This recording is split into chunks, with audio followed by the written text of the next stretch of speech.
तू मुझसे कलाम कर, तू मुझसे कलाम कर, तू मुझसे कलाम कर।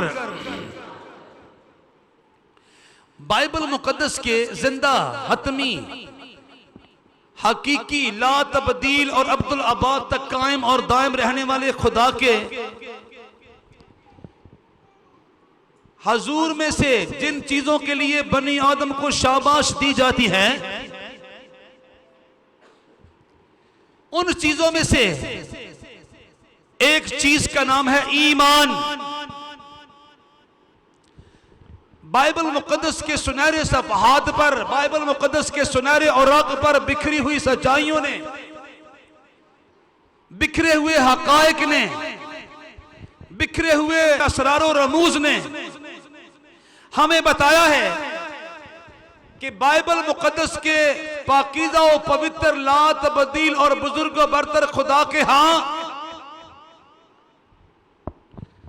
बनी आदम की तरफ से जिन चीजों की तारीफ की जाती है, जिन चीजों को पसंद किया जाता है, उन चीजों में से एक चीज है ईमान। ईमान, ईमान। मिसाल के तौर पर मसीह खुदावंद ने इंसानी रवैया जात में से बहुत कम चीजों को सराहा।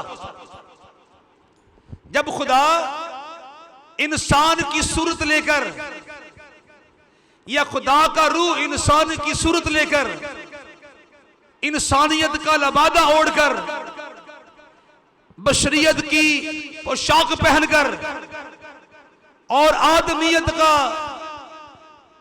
लिबास पहनकर जमीन पर उतर आया, तो उसने इंसानी रवैया जात में से बहुत कम चीजों को सराहा, बहुत कम चीजों की तारीफ की, बहुत कम चीजों के लिए बनी आदम को शाबाश दी। और उन कम चीजों में से सरफरिस्त ईमान की पुख्तगी थी। जब भी कभी मसीह खुदावंद ने किसी को शाबाश दी, तो उसके ईमान के बलबूते पर शाबाश दी। जब भी किसी के लिए तंदुरुस्ती पाने का ऐलान किया, जब भी किसी के लिए शिफा पाने का ऐलान किया, तो उसके ईमान के बलबूते पर, उसके ईमान की पुख्ता हालत पर उसको शिफा और तंदुरुस्ती देने का ऐलान किया। मसलन एक बार आप किसी फरीसी के यहां खाना खाने बैठे थे अपने शागिर्दों के हमरा, और उस फरीसी ने आपके और आपके साथियों के लिए आला जियाफत का इंतजाम कर रखा था। और इसी इसना में उस इलाके की एक बदकिरदार खातून आई और आकर आपके कदमों पर बैठकर रोने लगी, और यहां तक कि अपने आंसुओं से मसीह खुदावंद के पांव मुबारक तक धो दिए, भिगो दिए। दावत करने वाले और जियाफत तैयार करने वाले फरीसी ने अपने जी में यह जानकर कि मसीह खुदावंद उस बदकिरदार औरत के बदकिरदारी के अफालो अमाल से नावाकिफ है,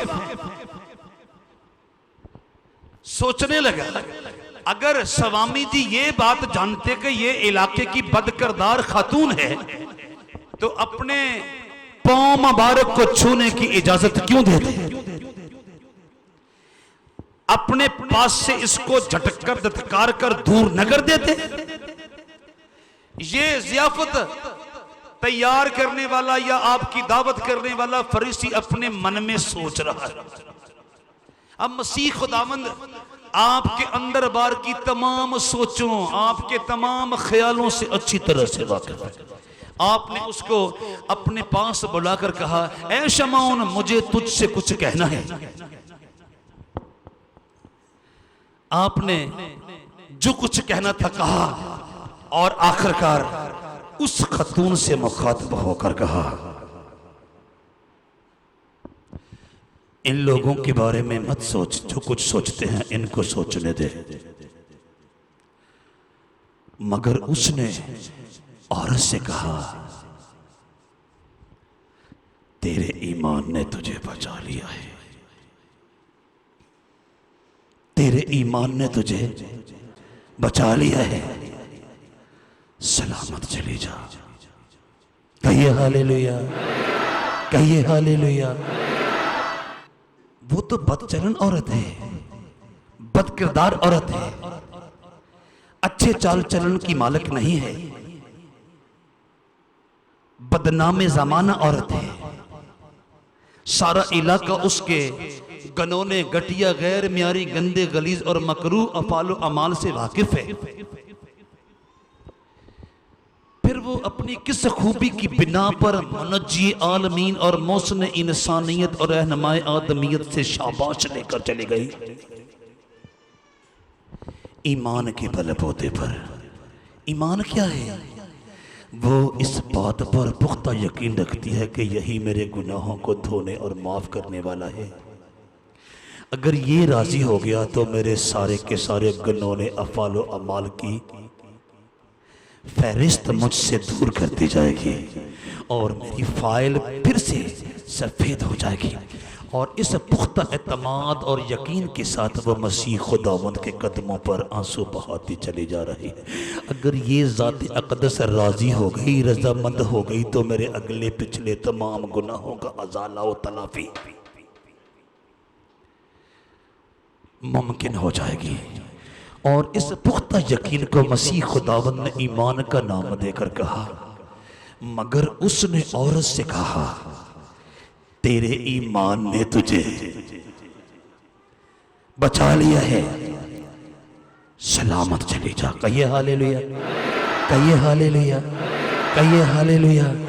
सारा ज़माना तेरी बदकिरदारी की गवाही देता है, सारा इलाका तेरे बदफेल होने की गवाही देता है, लेकिन तेरे अंदर एक खूबी है। तूने मुनज्जी आलमीन को पहचानने में गलती नहीं की। तूने अपने गुनाहों की तलाफी के लिए सही ठिकाने का इंतखाब किया है। तूने सारे जहानों के बादशाह को पहचानने में गलती नहीं की। तेरा इंतखाब नहायत खूबसूरत है। जिस ईमान के तहत, जिस एहसास के तहत तू मुनज्जी आलमीन के पांव पर बैठकर आंसू बहाती चली जा रही है, वो तेरे इस एहसास और इस ईमान के बलबूते पर तेरे गुनाहों को मुआफ करने का ऐलान फरमाता है। कहिए हालेलुया, कहिए हालेलुया, कहिए हालेलुया, कहिए हालेलुया, कहिए हालेलुया, कहिए हालेलुया, कहिए हालेलुया। मगर उसने औरत से कहा, तेरे ईमान ने तुझे बचा लिया है, सलामत चली जा। लूका तबीब की मार्फत मसीह खुदावंद की जिंदगी बख्श अंजील के 7वें बाब की 50वीं आयत मुबारका सफ़ा नंबर 60 पर से मैंने आपके सामने तलावत करने की सआदत पाई है। कहिए हालेलुया, कहिए हालेलुया। मगर उसने औरत से कहा, तेरे ईमान ने तुझे बचा लिया है, सलामत चली जा। ये लोग तेरे बारे में जो कुछ कहते हैं कहने दे। तूने अपने गुनाहों के धोने के लिए गलत इंतखाब नहीं किया। तूने अपने गुनाहों की मुआफी के हसूल के लिए गलत शख्स का इंतखाब नहीं किया। तेरे आंसू तेरे अंदर पैदा होने वाले ईमान की गमाजी और अक्कासी और नुमाइंदगी करते हैं और बताते हैं तेरे अंदर ईमान का वो आला आ चुका है, जिसके बायस मुनाजी आलमीन के मुंह से तेरे लिए मुआफ़ी का ऐलान भी होता है, सलामती का ऐलान भी होता है, और तेरी कामयाबी के लिए तुझे शाबाश भी दी जाती है। कहिए हालेलुया। मगर उसने और उससे कहा, तेरे ईमान ने तुझे बचा लिया है, सलामत चली जा, सलामत चली जा। एक और वाकया में जनाब मसीह सूर और सैदा के इलाका को रवाना हुए, और अंजील मुकद्दस बताती है कि किनानी औरत मसीह खुदावन के काफिले के पीछे चलाती और रोती और आवाजें लगाती हुई आ रही है। कह रही है मेरी बेटी में बदबू है और वो मेरी बेटी को नहायत तंग करती है। मैं मिन्नत करती हूँ, उस्ताद मेरी बेटी को रिहाई बख्शता जा, मेरी बेटी को रिहाई बख्शता जा, मेरी बेटी को बचा ले उस बदरूह से जो मेरी बेटी को नहायत नुकसान पहुंचाती है। कुछ देर तो आपने तवज्जो नहीं दी, अगरचे आपको आवाज तो सुनाई दे रही है। आपके शागिर्दों ने अर्ज किया है, स्वामी जी पीछे आती हुई खातून को जवाब दे दीजिए। आपने अपनी जुबान पाकीज़ा से एक कड़वा सा फिक्र बोला है, ये टटोलने के लिए या फिर अपने पीछे आते हुए इस्राएली लोगों को उस औरत की जुबान से उसके अंदर पैदा होने वाले ईमान की गवाही सुनवाने के लिए। आपने फरमाया है मैं अपने लड़कों की रोटी कुत्तों के आगे डाला नहीं करता, और उस औरत ने अपने अंदर पैदा होने वाले उस ईमान के बल बोते पर मसीह खुदावंद के इस कड़वे फिक्रे का इस फिक्रे में जवाब दिया, ऐ मालिक कुत्ते भी तो अपने मालिकों की मेज से गिरे हुए टुकड़े खाकर पलते हैं। मैं पुख्ता यकीन रखती हूं कि तेरी मेज से बचा हुआ एक टुकड़ा भी मुझे हासिल हो गया तो मैं अपने मकसद को हासिल करने में कामयाब हो जाऊंगे। कहिए हालेलुया। वाह वाह वाह। और आपने उस खातून के इस फिक्रे से उसके अंदर पैदा होने वाले ईमान के एक अंबार की खुशबू पाकर अपनी ज़ुबान अक़दस से फरमाया, क्या? इस पर यस्सु ने जवाब में उससे कहा, ए औरत तेरा ईमान बहुत बड़ा है, जैसा तू चाहती है तेरे लिए वैसा ही हो। और उसकी बेटी ने उसी घड़ी उसी घड़ी शिफा पाई। कहिए हालेलुया, कहिए हालेलुया, कहिए हालेलुया। कोई दुआ नहीं की, कोई हदिया नहीं दिया, कोई सजदा नहीं किया और शाबाश लेकर चली गई। बात क्या है? वो एहसास जिसको जनाब मसीह खुदावंद ने अपनी ज़ुबान अक़दस से ईमान का नाम दिया। कहा, ऐ औरत तेरा ईमान। इस पर यस्सु ने जवाब में उससे कहा, ऐ औरत तेरा ईमान बहुत बड़ा है, जैसा तू चाहती है तेरे लिए वैसा ही हो। और उसकी बेटी ने उसी घड़ी शिफा पाई, और उसकी बेटी ने उसी घड़ी शिफा पाई। मत्ती रसूल की मार्फत मसीह खुदावंद की जिंदगी बख्श अंजील के 15वें बाब की 28वीं आयत मुबारका सफ़ा नंबर 19 पर से मैंने आपके सामने तलावत करने की सादत पाई है। कहिए हालेलुया, कहिए हालेलुया, कहिए हालेलुया। इस पर यीशु ने जवाब में उससे कहा, ए औरत तेरा ईमान बहुत बड़ा है, जैसा तू चाहती है तेरे लिए वैसा ही हो। और उसकी बेटी ने उसी घड़ी शिफा पाई। वाह भाई वाह। मैंने अर्ज किया खुदाए कद्दूसो बर हक बुजुर्गो बरतर बादशाह रब्बुल अफवाज सारे जमीन आसमान का खुदामंद आसमान पर बैठा हो, या फिर उसका रूह इंसानी वजूद लेकर, इंसानी अज़ा लेकर, इंसानी शक्ल सूरत लेकर जमीन पर उतरा हो। एक बात उसको इंसानी रवैया जात में से नहायत पसंद आती है, और वो ये कि उसकी जात के बारे में कोई शक न करे, बल्कि इस एहसास को अपने अंदर पुख्ता कर लेके कादरे मुतलक सब कुछ करने पर कादर है। कहिए हालेलुया, कहिए हालेलुया, कहिए हालेलुया, कहिए हालेलुया, कहिए हालेलुया। भला क्यों? क्योंकि हमारे तमाम जिस्मानी और मादी अफालो अमाल का दारोमदार हमारे इसी एहसास पर है, जिसको ईमान के नाम से पुकारा गया है, पुकारा गया है। अगर हम ईमान से खाली हैं तो बज़ाहिर दो चार अच्छे काम कर लेने से भी उसको दूसरों पर हक को खुश नहीं किया जा सकता, नहीं, क्योंकि वो हमारे अंदर के उस एहसास को दिखता है जिसको ईमान के नाम से पुकारा गया है। क्या हमारे अंदर वो एहसास पैदा हो चुका है जिसको वो ईमान कहता है? इस बात के बलबूते पर हम काबिले तारीफ है या काबिले मजम्मत है। अगर नहीं हुआ तो फिर हमारे एक दो अच्छे अफालो अमाल से भी वो खुश होने वाला नहीं है। सुन लीजिए,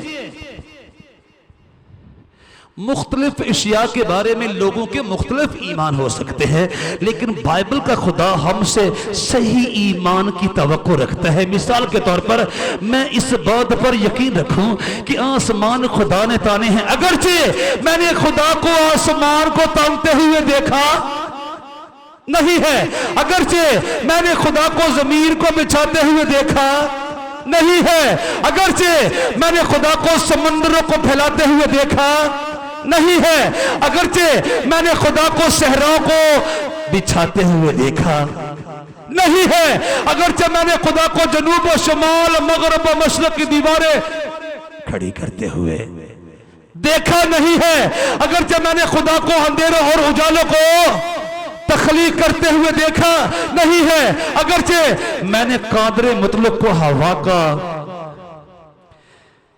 तुखम पैदा करते हुए देखा नहीं है, लेकिन चूंकि मुझे बाइबल मुकद्दस ने बताया है इस कायनात को कादरे मुतलक ने तख्लीक किया है, चुनाचे मुझे इस बात पर पुख्ता यकीन रखना है कि बाइबल के जिंदा हकीकी हतमी ला तब्दील और अब्दुल अब्बाद तक कायम और दायम रहने वाले खुदा ने सितारा सितारा जोड़कर आसमान बनाया है, जर्रा जर्रा जोड़कर जमीन बनाई है, कतरा कतरा जोड़कर समंदर बनाए, पत्ता पत्ता जोड़कर जंगल बनाए, बूंद बूंद जोड़कर दरिया बनाए।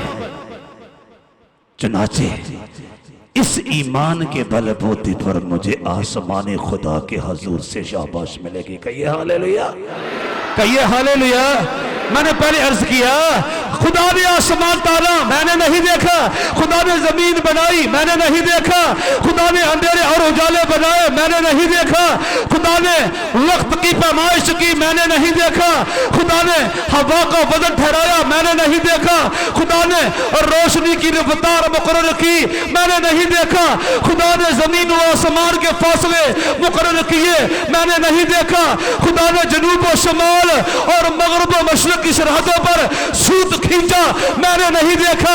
अलगरज मैंने खुदाया कद्दूसो बरहा का बुजुर्गों बरतर की तख्लीकारी के वक्त उसको नहीं देखा, तो भी खुदा पसंद करता है कि उसने बाइबल की आयत मुबारका में से मुझसे कलाम करके मुझे बताया है ये सब कुछ तेरे खालिक ने बनाया है, सो मुझे बे लफ्ज़ यकीन करना है। यानी सुन लीजिए,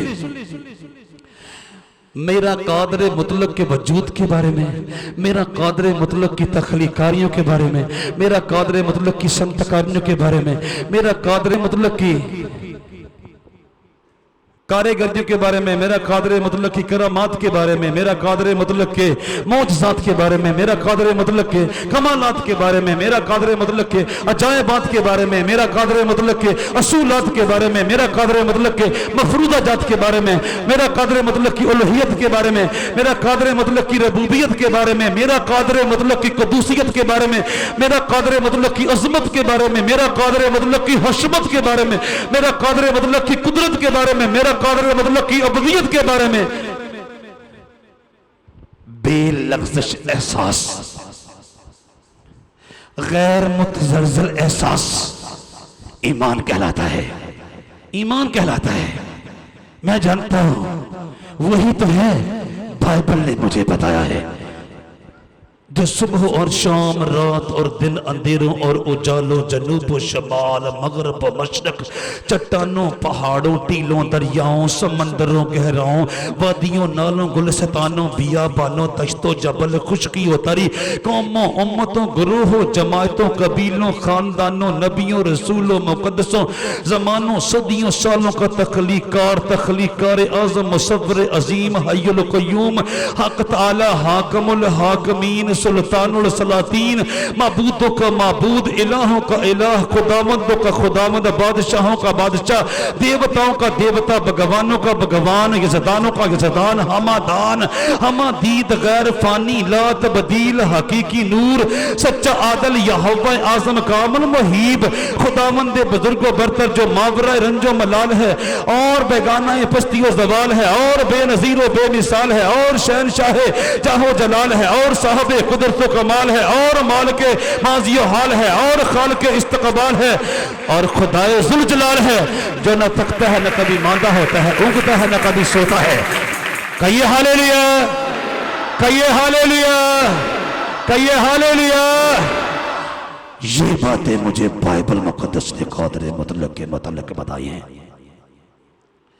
और कादरे मुतलक और उसका बेटा मुझसे तकाजा करता है, आपसे तकाजा करता है, बनी आदम से तकाजा करता है, कोई उसकी जात के बारे में शक व शुबह का शिकार ना हो, बल्कि मेरा गैर मुतज़लज़ल ईमान हो। ये कायनात बाइबल के खुदा की प्रॉपर्टी है, बाइबल के खुदा की मलकियत है, बाइबल का खुदा इस पूरी कायनात का मालिक है, खालिक है, राज़िक है, रहनुमा है और रहबर है।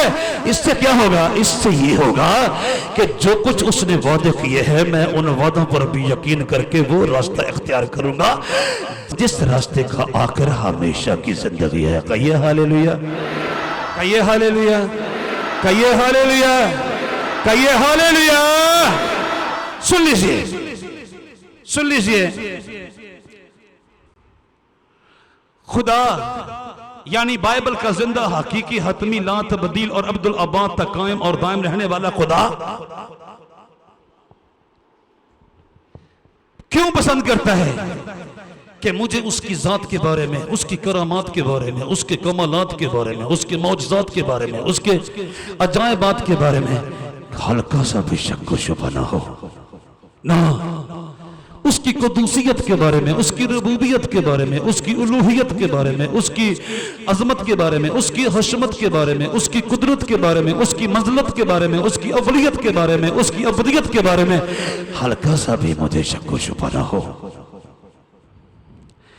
क्योंकि हल्का सा शक व शुबा मुझे तारीक रास्तों पर ले जा सकता और मुझे अबदी हलाकत के घड़े में गिरा सकता है। नहीं भाई, मुझे कादरे मुतलक पर बेलग़ज़श और गैर मुतज़लज़ल ईमान रखने की जरूरत है। कहिए हालेलुया, कहिए हालेलुया, कहिए हालेलुया, कहिए हालेलुया, कहिए हालेलुया। अब इन तमाम हक़ाइक़ की रोशनी में हम ईमान की क्या डेफिनेशन करेंगे? ईमान क्या चीज है? सुन लीजिए, रसूल पाक रूह की तहरीक के साथ इन तमाम हकीकतों की, इन तमाम असरार और रमूज की रोशनी में ईमान की इस तरह से तारीफ करते हैं, कहते हैं अब ईमान उम्मीद की हुई चीजों का एतमाद और अनदेखी चीजों का सबूत है। कहिए हालेलुया, कहिए हालेलुया। मैंने अर्ज किया कादरे मुतलक ने समंदर बनाया मैंने नहीं देखा। कादर मुतलक ने आसमान फैलाया, मैंने नहीं देखा। कादर मुतलक ने जमीन और आसमान की तमाम चीजों को तरतीब दिया, मैंने नहीं देखा। बाइबल ने मुझे बताया। अब खुदाए कुद्दूस बरहक का मेरे आसमानी बाप का मुझसे तकाजा है, मैं जरा सा भी इन बातों के बारे में शक व शुबा का शिकार ना हूं। अनदेखी चीजों का सबूत है, और इस एहसास की पुख्ता हालत को ईमान कहा जाता है। अब ईमान उम्मीद की हुई चीजों का एतमाद और अनदेखी चीजों का सबूत है। फिर सुनिए, इन तमाम सच्चाइयों और हकीकतों की रोशनी में हम ईमान की क्या तारीफ करेंगे, ईमान को किस तरह से डिफाइन करेंगे, ईमान की कौन सी डेफिनेशन तरतीब दी जाएगी। सुन लीजिए, इन तमाम हकायक की रोशनी में हम कहेंगे पलूस रसूल के साथ मिलकर अब ईमान उम्मीद की हुई चीजों का एतमाद और अनदेखी चीजों का सबूत है। मेरे अंदर जो आला लग चुका है वो मुझे बता रहा है आसमान को फैलाने में कादर मुतलक ने किसी दूसरी जात को हाथ बटाने की दरखास्त न की। वो मुझे बताता है कादर मुतलक ने जमीन को बिछाते वक्त किसी दूसरी जात को हाथ बटाने की दरखास्त न की। कादर मुतलक ने पहाड़ों को इस्तेकाम बख्शते हुए किसी दूसरी जात को हाथ बटाने की दरखास्त न की। कादर मुतलक ने समंदर को फैलाते हुए किसी दूसरी जात को हाथ बटाने की दावत ना दी। और वही मुझे हलाकत की राहों से लौटा सकता और जिंदगी के यानी अबदी हयात के रास्तों पर ले जाने के लायक खुदा है। कहिए हालेलुया। वही मुझे अपने साथ अबदियत में दाखिल होने का इस्तेकाक, एहसास और शर्फ दे सकता है। अब ईमान उम्मीद की हुई चीजों का, उम्मीद की हुई चीजों का एतमाद और अनदेखी चीजों का, और अनदेखी चीजों का, अनदेखी चीजों का जहां तक मेरी जिस्मानी और मादी बसारत नहीं जाती, जहां तक मेरी जिस्मानी और मादी सोच को रसाई हासिल नहीं, वहां तक मेरे ईमान की आंखों की बसारत जाती है। कहिए हालेलुया, कहिए हालेलुया, कहिए हालेलुया, कहिए हालेलुया, कहिए हालेलुया। ऐसा मेरे अंदर पैदा होने वाला ईमान खाता है तो कह देगा तो मेरी बेटी पतलू से रिहाई पालेगी। ऐसा मेरे अंदर का ईमान कहता है अगर तू मेरे आंसुओं को बहते हुए देखकर मुझ पर इल्तफात की और शफकत की एक निगाह डालते तो मेरे तमाम गुनाहों की तलाफी और अज़ाला मुमकिन है। और आपने फरमाया ऐ औरत तेरा ईमान बहुत बड़ा है, जैसा तू चाहती है तेरे लिए वैसा ही हो। और उसी घड़ी उसकी बेटी ने शिफा पाई और दूसरी तरफ यीशु मसीह ने उस औरत से कहा तेरे ईमान ने तुझे बचा लिया है, तेरे ईमान ने तुझे बचा लिया है। तू इस बात पर पुख्ता यकीन करके जो मेरे कदमों पे बैठ के कितनी देर से रो रही, तेरे इस एहसास ने जिसको मैं ईमान का नाम देता हूं तुझे बचा लिया है। कहिए हालेलुया। सलामत चली जा, सलामत चली जा। तेरे गुनाहों ने अफाल अमाल की तमाम फाइलें साफ कर दी गई है। कहिए हालेलुया, कहिए हालेलुया। ऐ औरत तेरे गुनाह, ऐ औरत तेरे गुनाह माफ हुए। कैसे? तेरे ईमान के बलबूते पर, जिसके बलबूते पर तू मेरे कदमों पर बैठकर घंटों से रो रो के मेरे पांव को आंसुओं से भिगो रही है। कहिए हालेलुया, कहिए हालेलुया। अब ईमान उम्मीद की हुई चीजों का एतमाद और अनदेखी चीजों का सबूत है। कहिए हालेलुया, कहिए हालेलुया, कहिए हालेलुया, कहिए हालेलुया। उस खतून को किसने खबर दी? फरीसी के घर में बैठकर खाना खाने वाला गुनाहों को माफ करने का हक रखता, इख्तियार रखता है। उसके ईमान ने उस किनानी औरत को किसने खबर दी? इस काफिले के आगे आगे चलने वाला रहनुमा तेरी बेटी को इस बदरू से नजात दिलाने का इख्तियार रखता है। उसके अंदर पैदा होने वाले ईमान ने, जिसके बलबूते पर मसीह खुदावंद ने उस औरत के गुनाहों को माफ करके उसको सलामती से उसके घर की तरफ भेजा और दूसरी खातून को उसकी बेटी की शिफा की सूरत में उसको शाबाश दी। कहिए हालेलुया। अब ईमान उम्मीद की हुई चीजों का एतमाद और अनदेखी चीजों का सबूत है। This is the faith, this is the belief. मैंने खुदा को देखा नहीं है, मैंने खुदा को उसकी तख्लीकारी के वक्त देखा नहीं था, मैंने कादर मुतलक को आमने सामने बैठकर देखा नहीं है। लेकिन बाइबल मुकद्दस ने मुझे इस बात की खबर दी कि बाइबल मुकद्दस के हकीकी हतमी जिंदा लात बदील और अब्दुल अब्बाद तक कायम और दाम रहने वाले खुदा ने इस कायनात की एक एक चीज़ को तख्लीक करके अपने हुस्न तख्लीक का और फिर एक एक चीज़ को तरतीब देकर अपने हुस्न तरतीब का सबूत दिया है। और ये कायनात बाइबल के जिंदा खुदा की, बाइबल के हकीकी खुदा की, बाइबल के हतमे खुदा की, बाइबल के ला तब्दील खुदा की और बाइबल के अब्दुल अब्बाद तक कायम और दायम रहने वाले खुदा की मलकियत और प्रॉपर्टी है। कहिए हालेलुया, कहिए हालेलुया। और वही बनी आदम को अब्बलीसियत के, शैतानियत के तमाम फंदों से रिहाई दिलाकर हयात अब्दी के देश में ले जाने का इख्तियार रखता है। कहिए हालेलुया, कहिए हालेलुया। और फिर उसके मनसूबा जात के बारे में गैर मुतज़लज़ल ईमान का हामिल होना, ईमानदार होना है कि यीशु मसीह में आकर उसने बनी आदम को अब्दी हयात देने का प्रोग्राम बनाया। और अब कादर मुतलक अपने बर्रे पर ईमान लाने वालों को अपने साथ अब्दी बनाने के लिए अब्दी जहान में ले जाने वाला है। कहिए हालेलुया, कहिए हालेलुया। अब ईमान उम्मीद की हुई चीजों का एतमाद और अनदेखी चीजों का सबूत है, सबूत है। अब ईमान उम्मीद की हुई चीजों का एतमाद और अनदेखी चीजों का सबूत है। पलूस रसूल का अबरानियों के कलीसिया के नाम लिखा हुआ पाकीज़ा खत, उसका 11वां बाब, उसकी पहली आयत मुबारका सफ़ा नंबर 219 पर से मैंने आपके सामने तलावत करने की सआदत पाई है। कहिए हालेलुया, कहिए हालेलुया, कहिए हालेलुया। ये वो ईमान है जिसके बलबूते पर कादर मुतलक बनी आदम को शाबाश देता है, जिसके बलबूते पर लोगों ने आग की भट्टियों में छलांगे लगा दी और बच गए,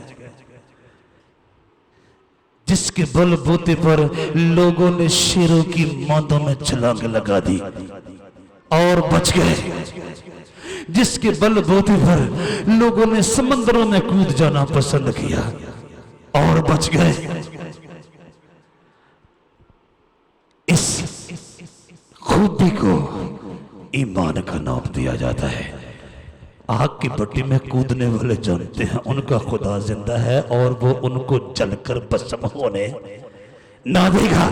शेरों की मौत में कूद जाने वाला इस बात पर पुख्ता यकीन रखता है उसका खुदा जिंदा है और वो उसको शेरों के पेट में जाने ना देगा। जहाज में बैठी हुई सवारियों को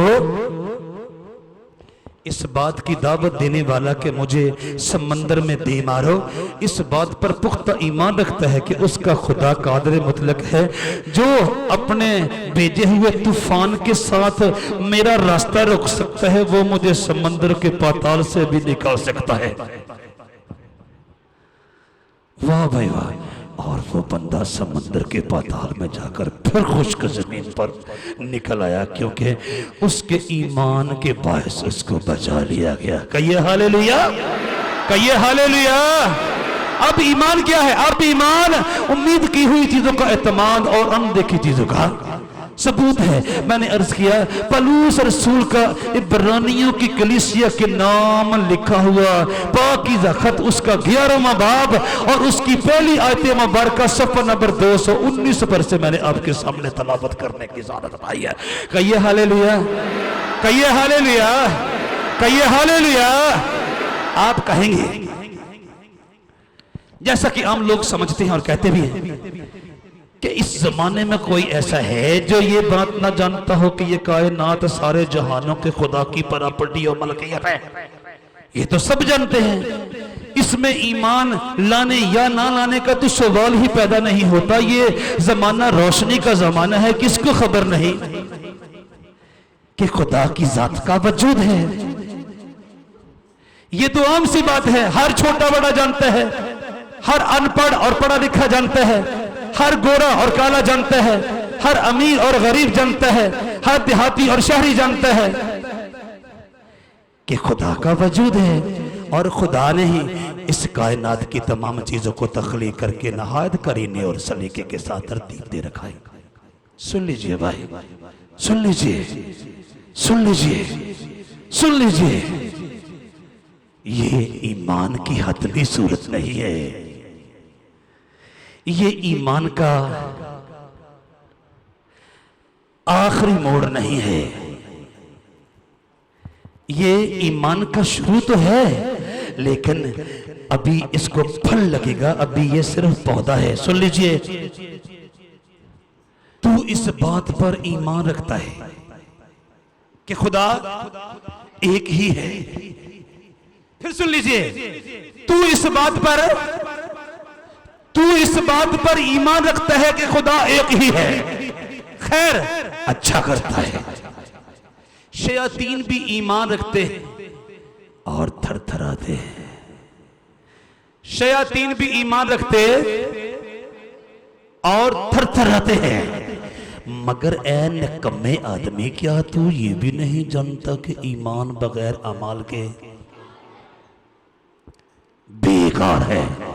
आप जानते हैं खुदा ही इस कायनात का हकीकी खालिक है, हकीकी मालिक है, हकीकी राज़िक है, हकीकी हाकिम है, हकीकी रहनुमा है, हकीकी रहबर है। फिर आप और कई जातों के सामने अपना दामाने इल्तिजा फैलाते फिरते हैं और जायज़ व नाजायज़ रास्ते इख्तियार करके अपने लिए रिज़्क रोटी बटोरने की कोशिश में लगे हुए हैं। तो गोया आपने इस ईमान की नफी कर दी, नफी कर दी। तू इस बात पर ईमान रखता है कि खुदा एक ही है, खैर अच्छा करता है। शयातीन भी ईमान रखते और थरथराते हैं।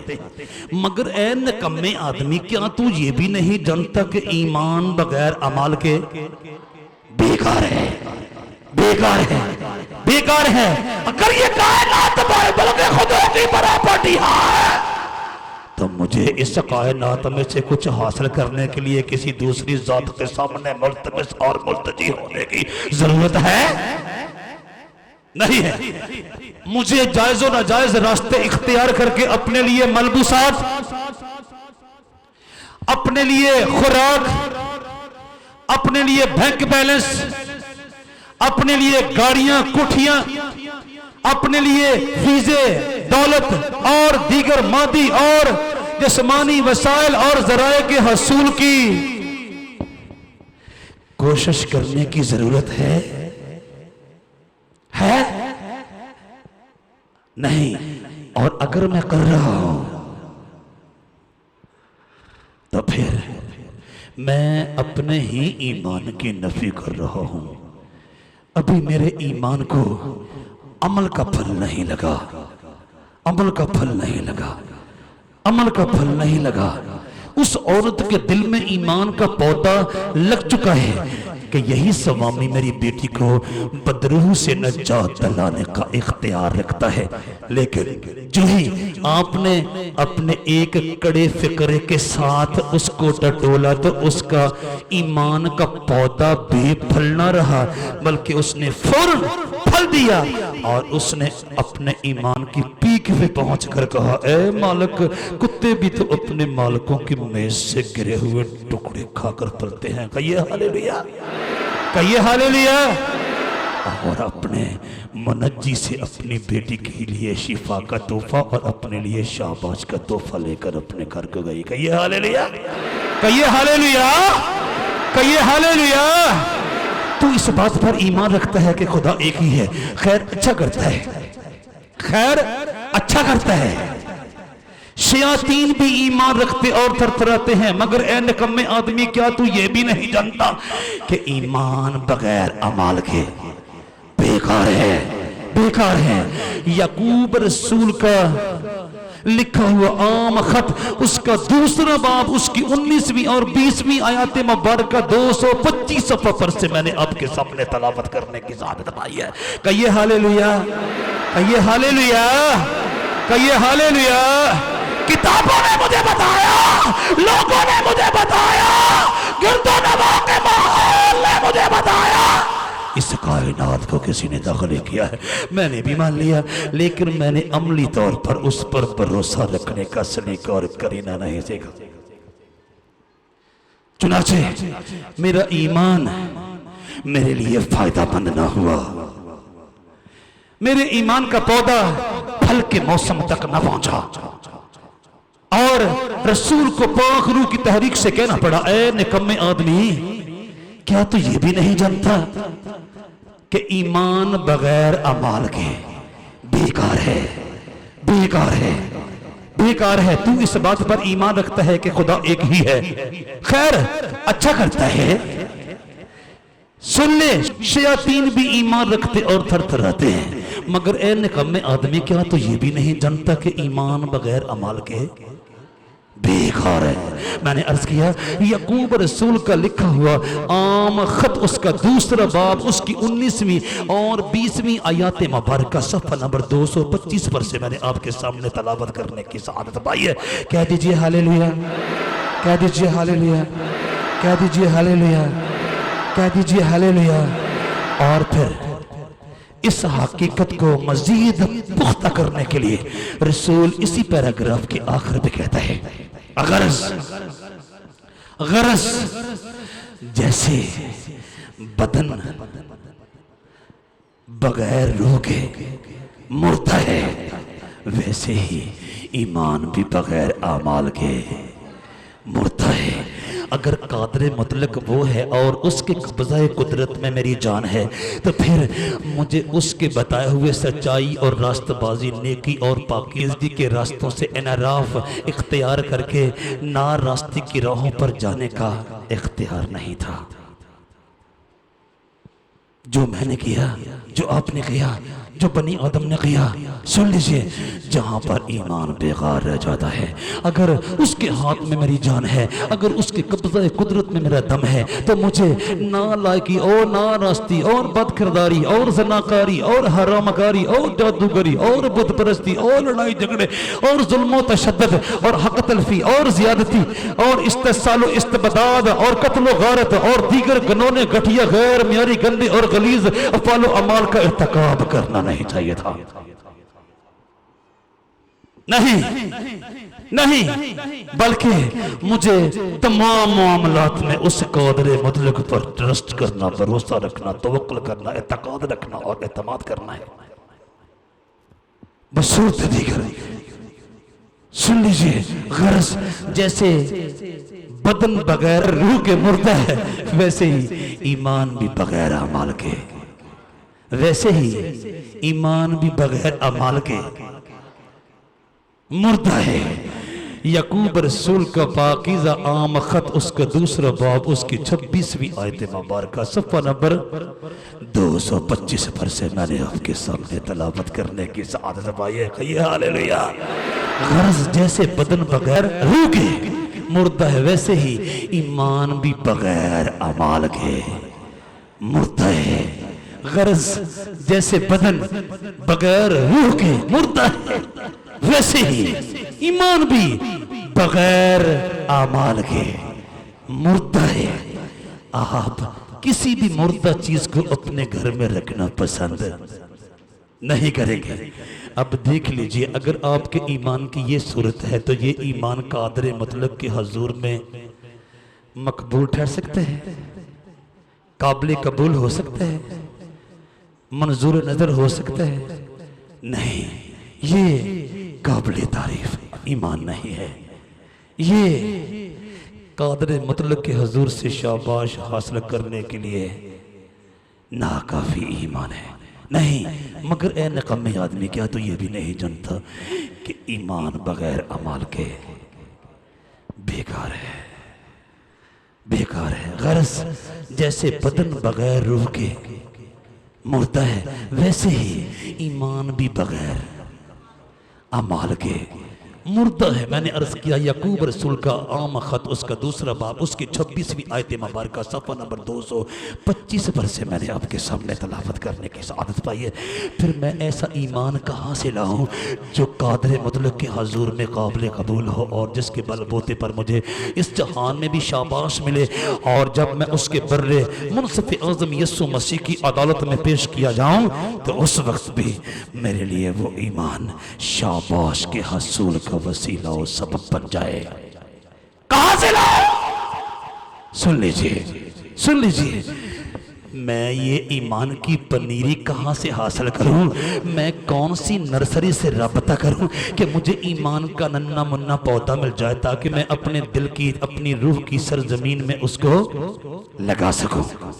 फिर मैं एतमाद और यकीन के साथ उसकी आबियारी करूं और वो फल के मौसम तक पहुंचे और मुझे दोनों आलम में कामयाबी दिलाए। कहिए हालेलुया। कहां से ये पौधा कहां से मिलता है? कहां से? मेरे अंदर की दुनिया में ईमान पैदा होगा, मेरे दिल की सरजमीन में ईमान का पौधा उगेगा। कैसे? बस ईमान सुनने से पैदा होता है और सुनना मसीह के कलाम से। कहिए हालेलुया, कहिए हालेलुया, कहिए हालेलुया, कहिए हालेलुया, कहिए हालेलुया। मैंने सारे जहान के लोगों से सुना है, मैंने मुख्तलिफ मीडिया से सुना है, मैंने मुख्तलिफ ज़राए से सुना है, बहुत कुछ सुना है, लेकिन मसीह खुदावंद की ज़बान अक़दस से बहुत कम सुना है। सुन लीजिए, सुन लीजिए, कादर मुतलक के मुंह से निकले हुए कलाम के बायस बनी आदम के दिल की सरजमीन में ईमान का पौधा उगता है। खुदा के इंसानी रूप यानी यीशु मसीह की ज़बान अक़दस से निकले हुए कलाम को सुनने से बनी आदम की रूह की सरजमीन में ईमान का पौधा उगता है। बस ईमान सुनने से पैदा होता है, और सुनना और सुनना और सुनना और सुनना मसीह के कलाम से, जो कि हमें सुनना दुश्वार और दूबर और कठिन मालूम होता है। मैंने कई बार इस बात का इजहार किया है, मुझे हर नए रोज नई कन्वेंशन में, नए क्रूसेड में, नए सेमिनार में जाने का इत्तेफाक होता है, और ये मेरे तजुर्बे में आया है कि हमारे हजारों परस्तार लोग आधा घंटा ढोल ढमक्के के साथ, जोर शोर के साथ परस्तश करने के बाद जो ही कलाम अक़दस की तशरीह और तौज़ीह की बारी आती है, वो अपना साजो सामान बोरिया बिस्तर समेटते हैं और अपने घर की राह लेते हैं।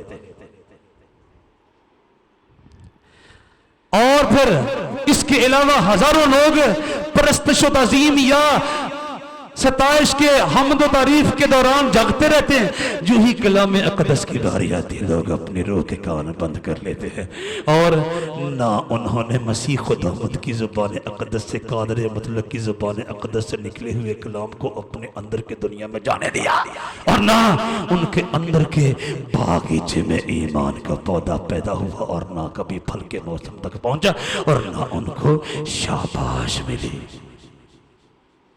बस ईमान कैसे पैदा होता है? बस ईमान सुनने से पैदा होता है, और सुनना मसीह के कलाम से, क्योंकि मसीह खुदावंद ने फरमाया था मैं आसमान से उतरा हूं और आसमान पर चढ़ जाऊंगा, और ऐसा ही हुआ।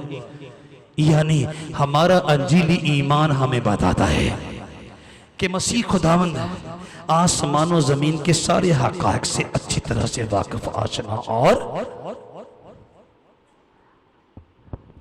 जानू है। चुनाचे जो कुछ वो कहते हैं वो कादर मुतलक की फितरत की अक्कासी और नुमाइंदगी और गमाज़ी करते हुए कहते हैं। जो कुछ उसने हमें आसमानी बाप की फितरत के बारे में, कुदरत के बारे में, उलूहियत के बारे में, रबूबियत के बारे में, कदूसियत के बारे में, करामात के बारे में, कमालात के बारे में, असूलात के बारे में, मफरूजाजात के बारे में, अजायबात के बारे में और मौजज़ात के बारे में बता रखा है, वो सच पर मबनी है। चुनाचे मुझे और आपको अपने अंदर ईमान का पौधा पैदा करने के लिए मसीह खुदावंद की अक़वाल मुबारका पर, इरशादात मुबारका पर, तालीमात मुक़द्दसा पर बगौर कान लगाना है। बस ईमान कहां से पैदा होता है? बस ईमान सुनने से पैदा होता है, और सुनना मसीह के कलाम से। सुन लीजिए, ईमान बिल अमल कहां से पैदा हो, कहां से हासिल हो, कहां से खरीदा जाए, कहां से हासिल किया जाए? सुन लो, ऐसा ईमान जो मुझे कादिर मुतलक के हुजूर में सुरखरू करार दे, कहां से मिले? बस ईमान सुनने से पैदा होता है, और सुनना मसीह के कलाम से, जो कादिर मुतलक की फितरत का कामयाब सफीर है, कामयाब नुमाइंदा है, कामयाब अक्कास है, कामयाब गमास है, कामयाब एम्बेसडर है। उसकी ज़ुबान अक़दस से निकले हुए हक़ाइक़ के पास इंसानी रूह, इंसानी दिल, इंसानी ज़हन, इंसानी ज़मीर के अंदर ईमान का पौधा पैदा होता है। कहिए हालेलुया, कहिए हालेलुया, कहिए हालेलुया, कहिए हालेलुया, कहिए हालेलुया। बस ईमान सुनने से पैदा होता है, और सुनना मसीह के कलाम से। पलूस रसूल का रोमियो की कलीसिया के नाम लिखा हुआ पाकीज़ा खत और उसका 10वां बाब और उसकी 17वीं आयत मुबारक 148 सफ़ा पर से मैंने आपके सामने तलावत करने की सआदत पाई है। कहिए हालेलुया। बस ईमान सुनने से पैदा होता है, और सुनना मसीह के कलाम से, जो कायनात का सबसे ज्यादा राज़दान है, जो कायनात के मुताल्लिक सबसे ज्यादा हकीकतों और सच्चाइयों को जानने वाला सुबह में गुरु और रहनुमा और रहबर है। बस ईमान सुनने से पैदा होता है, और सुनना मसीह के कलाम से। मैंने अर्ज किया, पलूस रसूल का रोमियो की कलीसिया के नाम लिखा हुआ पाकीज़ा खत, उसका 10वां बाब, उसकी 17वीं आयत मुबारक सफ़ा नंबर 148 पर से मैंने आपके सामने तलावत करने की सआदत पाई है। कहिए हालेलुया। मैं अपनी रूह की सरजमीन में, अपने दिल की सरजमीन में, अपने ज़मीर की सरजमीन में, अपने ज़हन की सरजमीन में, यानी अपनी बातनी सरजमीन में ईमान का पौधा कैसे काश्त करूं, कैसे लगाऊं, कैसे उगाऊं, कहां से मिलेगा? बस ईमान सुनने से पैदा होता है, और सुनना मसीह के कलाम से। मैंने मसीह का कलाम सुन लिया है, उसने मुझे कादर मुतलक बाप की हाकमियत के बारे में, उलूहियत के बारे में, रबूबियत के बारे में, कुदूसियत के बारे में, अबलियत के बारे में, अबदियत के बारे में, करामात के बारे में, कमालात के बारे में, मौजज़ात के बारे में और कमालात के बारे में यकीन दिला दिया है। और मैं ईमान ले आया हूँ, कादर मुतलक के मनसूबा के मुताबिक मसीह खुदावंद ज़मीन पर इंसानी सूरत में उतरा, और वक्त आने पर वो मुझे अपने खून में धुल जाने के बायस अबदी करने के लिए बाप के इलाही मनसूबा के मुताबिक हयात अबदी के देश में लेकर जाएगा। मैं ईमान ले आया हूँ, मैं ईमान ले आया हूँ। मैंने इस ईमान का पौधा अपने दिल की सरजमीन में, अपनी रूह की सरजमीन में उगा लिया है। अब ये फल के मौसम तक कैसे पहुंचे? मेरा ईमान कामलियत के तमाम मोड़ों से गुजरकर पीक पर कैसे पहुंचे कि उसको फल लगे और वो ईमान बिल अमल बन जाए और मुझे कादर मुतलक के हुजूर में उसके बेटे की अदालत में सुरखरू करार दिया जाए, कामयाब करार दिया जाए। ऐसा ईमान मिल तो गया है, उसकी परवरिश कौन करे, उसको कामल कौन करे? सुन लीजिए, जिस नर्सरी से ये पौधा मिला है उसी नर्सरी का मालिक इस पौधे को फल के मौसम तक ले जाने के लिए आपकी रहनुमाई कर सकता है। कहिए हालेलुया। और कामल करने वाले यीशु को तकते रहे। सुन लीजिए, मैं अपने ईमान को अमली ईमान कैसे बनाऊं? फिर मुझे यीशु मसीह के नकूश पाक की तरफ देखना पड़ेगा और उसकी पैरवी में चलना पड़ेगा, जिसने मुर्दे जिंदा करने की ताकत रखने के बावजूद सलीब पर मर जाना पसंद किया, जिसने जिंदगी का पानी, जिंदगी की रोटी बांटने का दावा करने के बावजूद अपने आप को मौत के हवाला करना पसंद किया ताकि बाप की खुशनुदी का हसूल मुमकिन हो जाए। मुझे फिर बगौर उस पर निगाहें जमाना पड़ेंगी ताकि मेरा ईमान अमली ईमान हो जाएगा। ये हालेलुया। और मेरे ईमान को कामलियत की आग चढ़ जाए और मेरा ईमान फल लगने के मौसम तक पहुंच जाए और ईमान बिल अमल हो जाए ताकि मैं अपने खालिक के हुजूर में सुरखरू हो जाऊं। कहिए हालेलुया। और कामल करने वाले यीशु को तकते रहे। क्या करें बनी आदम जिन्होंने यीशु मसीह की नर्सरी से उसके कलाम के बायस अपने अंदर उगाने के लिए ईमान का पौधा तो ले लिया है, अब उस ईमान के पौधे की परवरिश करने के लिए क्या किया जाए? जिसने ये ईमान का पौधा अपने कलाम के बायस तुम्हारे हाथ में थमाया है उसी के पास इसको परवरिश करने और फल के मौसम तक पहुंचाने का नुस्खा भी है। और ईमान के बानी और कामल करने वाले यीशु को तकते रहे, जिसने उस खुशी के लिए जो उसकी नजरों के सामने थी शर्मिंदगी की परवाह ना करके सलीब का दुख सहा और खुदा के तख्त की दाहिनी तरफ जा बैठा। कहिए हालेलुया। पलूस रसूल का इब्रानियों की कलीसिया के नाम लिखा हुआ पाकीज़ा खत उसका 12वां बाब उसकी दूसरी आयत मुबारका सफ़ा नंबर 221 पर से मैंने आपके सामने तलावत करने की सआदत पाई है। कहिए हालेलुया। कहिए हालेलुया। वो मर्द जिन्होंने मसीह खुदावंद के हाथ से ईमान का पौधा ले लिया, अपनी जिंदगी की सरजमीन में लगा लिया, अपनी रूह की सरजमीन में उगा लिया। अब क्या करें? वो ईमान के बानी और कामल करने वाले यीशु को तकते रहे, जिसने उस खुशी के लिए जो उसकी नजरों के सामने थी शर्मिंदगी की परवाह ना करके सलीब का दुख सहा और खुदा के तख्त की दाहिनी तरफ जा बैठा। कहिए हालेलुया। कहिए हालेलुया। कहिए हालेलुया। कहिए हालेलुया। फिर सुनिए, और ईमान के बानी और कामल करने वाले यीशु को तकते रहे, जिसने उस खुशी के लिए जो उसकी नजरों के सामने थी शर्मिंदगी की परवाह ना करके सलीब का दुख सहा और खुदा के तख्त के दाहिनी तरफ जा बैठा।